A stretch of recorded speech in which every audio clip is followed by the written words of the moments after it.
I'm Ruta, I'm a language instructor. Today I'm going to teach you about the past tense.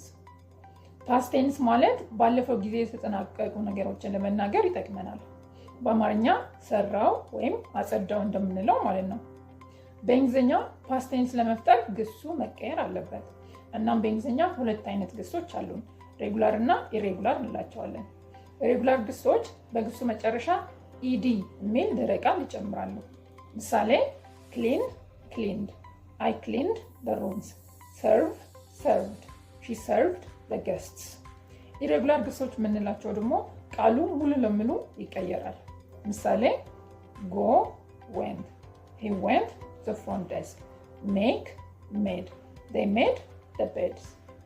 አሉታዊ አረፍተ ነገሮችና ጥያቄዎችንስ እንዴት እንመሰርታለን ለሚለው በእንግሊዝኛ በሲምፕል ፓስት ቴንስ ጥያቄዎችና አሉታዊ አረፍተ ነገሮችን ለመመስረት did የሚል ቃል እንጠቀማለን። ግሱ ሬጉላር ወይም ኢሬጉላር ቢሆንም ምንም ለውጥ አያመጣም። didን ተከትሎ የሚመጣ ግስም ምንም መቀየር የለበትም። ስለዚህ በአሉታዊ አረፍተ ነገሮች ውስጥ did not ወይም didn't እና መሰረታዊ ግሱ አስከትለን መጠቀም እንችላለን። ምሳሌ I didn't clean the rooms yesterday. He did not serve lunch. They didn't go to the front desk. She did not make the beds.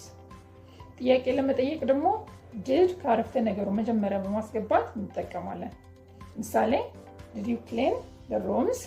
Did he fix the TV? For more helpful contents like this, check out the other resources we have for you. Thank you for learning with us. See you next lesson.